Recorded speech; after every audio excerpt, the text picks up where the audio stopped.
The Fulanis we are talking, they call them the Fulani movement. Our attention has been drawn to a decree credited to one Rotimi Akeredolu, asking Fulani people who have occupied some forests in Ondo state to quit. We are also aware of another incident in Oyo state where an illiterate political talk gave quit notice to Fulani people to leave their territories, which are now their irreversible homes. Are you listening? Fulani are now saying that Yoruba forest is now their irreversible homes. They have now occupied Yoruba land in perpetuity. And I want to let my Yoruba friends understand this. You see, in life, anytime you support evil, evil will come back to haunt you. All of you never knew that IPOB and this Biafra movement was for your liberation. Some of you saw maybe the oil and gas from Biafra land. If they go now, we won't have access to oil and gas. In the process of having your eyes fixated on oil and gas, your forest is gone. Do you understand it? There is nothing more precious in life than freedom. Freedom is very, very important. And I need you to understand this very morning.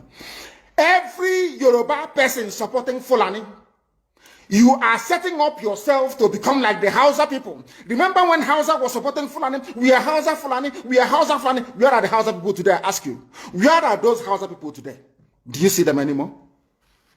They're saying we are Hausa Fulani, we are Hausa Fulani. Do you see them again today? Do you see them? I'm asking you. No, because Fulani have completely overwhelmed them. It's called emasculation. Completely emasculated them. Look at what they're doing in the East. In the East, they come to the East, I will tell you, oh, you want to be the president or vice? Yeah. They say, give us land for Ruga. They give them land. I saw Joseph Kanu did that Lord Banta. They've taken it over in forever and ever. Give us land in your state. Hope of them prove to us that you are our stooge. Give us land in Olo. Hope of them will give them land in Olo.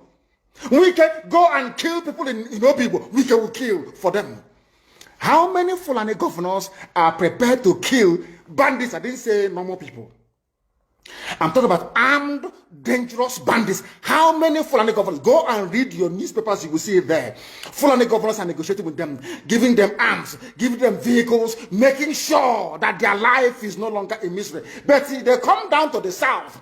They tell you, give us land for Ruga. Go and kill your people to prove to us that you're one Nigerian. That was why Obi also was talking rubbish. Was yesterday or 2 days ago. Supported by the BBC. The problem you people have in Nigeria is this. Your journalists, you see people, Punch newspaper, Tribune, Vanguard, and Nation, they are your second worst enemies. I'm telling you the truth. They can never, ever be objective in their reportage. Never, ever, ever. That's why all of you are suffering. But you don't know it. They were the same people used to scuttle the NSAS protest. Of course, some of you went about looking for Indomie in warehouses. Typical black people. Any revolution that is coming now, you must stand very firm. They'll say, oh, you're Igbo. Oh, you're Yoruba. Oh, you are from Europe. Don't join them. It's our turn in 2023. If you do this, you will scuttle our chances of becoming the president in 2023. Ask yourself, all of them that have been president from time immemorial, what benefit has it brought to you as a human being? Absolutely nothing. So you have nothing to lose. Absolutely nothing to lose. You look at them now, how they have now descended on Yoruba people, asking them to concede, give us your forest, we must graze, we must do this, we must do that. And slowly, before your eyes, they are giving in, they are capitulating, they are allowing them to go, if you don't give it to us, so Tinubu will not be president in 2023. Tinubu won't be the president. That's what I'm saying to you. And foolishly, you will agree and hand over your land to them. And once they take your land over from you, look at Hausa.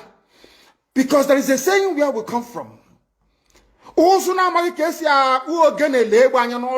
you want to know what your life is going to become in the future, look at Hausa people. If you want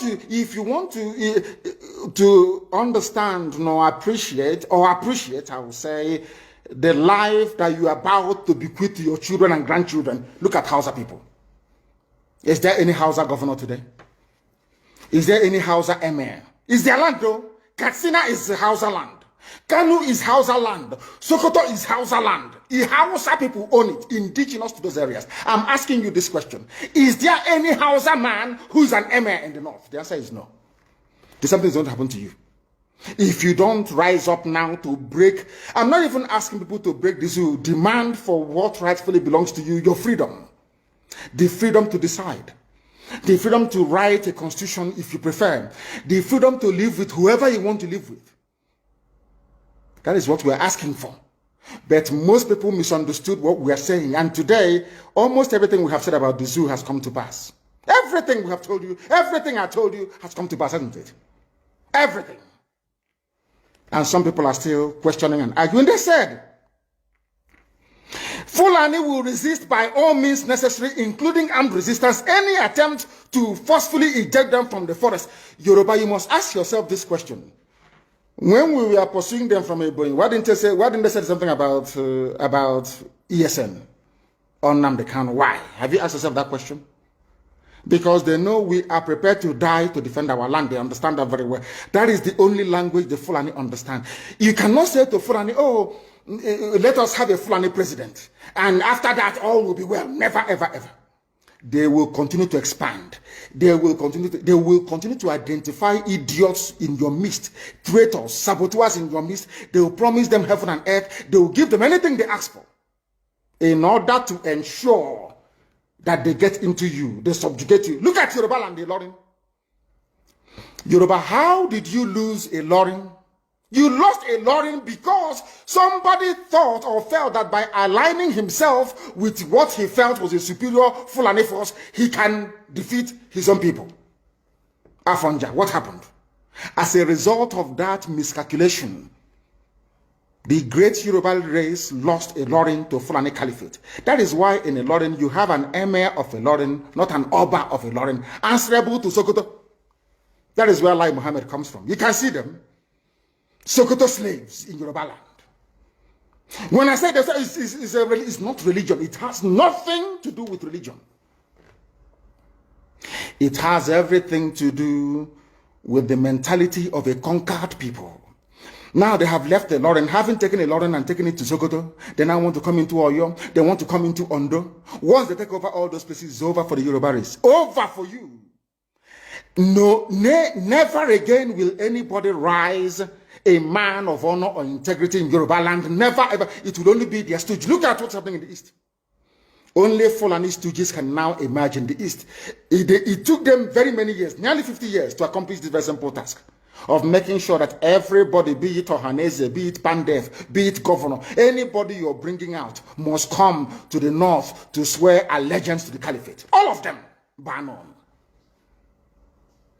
Is there any political godfather in the East? There is none. They all go to the north to go and swear allegiance to the Janjaweed. That is why our life is in a mess. That is why they can bring somebody like Obiozo and make him the Ohanese President General. In front of our eyes, in front of Korokoro. And what did they bribe? They gave money to BBC. They gave money to all Zoo newspapers. They started to trumpet. Obiozo, Apex Group, Apex. You saw them holding their meeting under a canopy. A ton without shame. A whole Ohanese. Under sand, ton canopy. Maybe you saw it disgraceful and shameful. Talking rubbish. The man looks like a Janjaweed anyway. Talking nonsense. These are people they have prepared for you to sell you down the drain.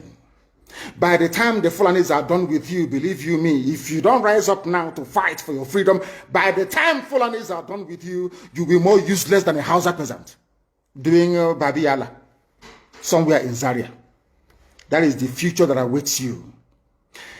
Now, our people must understand this very clearly, especially my Yoruba brothers and sisters. It is about time you stop supporting evil. That evil is in Asorok. That evil is a gang of reprobates calling themselves presidency. The more you keep on supporting evil in the zoo, the more your land will be taken from you. The more your daughters will be raped and abducted, the more your sons will be slaughtered in cold blood. And under one Nigeria, there is nothing you can do about it. Absolutely nothing. Because one idiot that they groomed will rise up and say to you, oh no, it's one Nigeria, there is crime everywhere. Haven't you heard about Zamfara? Haven't you heard about Katsina? There is crime everywhere. That is not the case.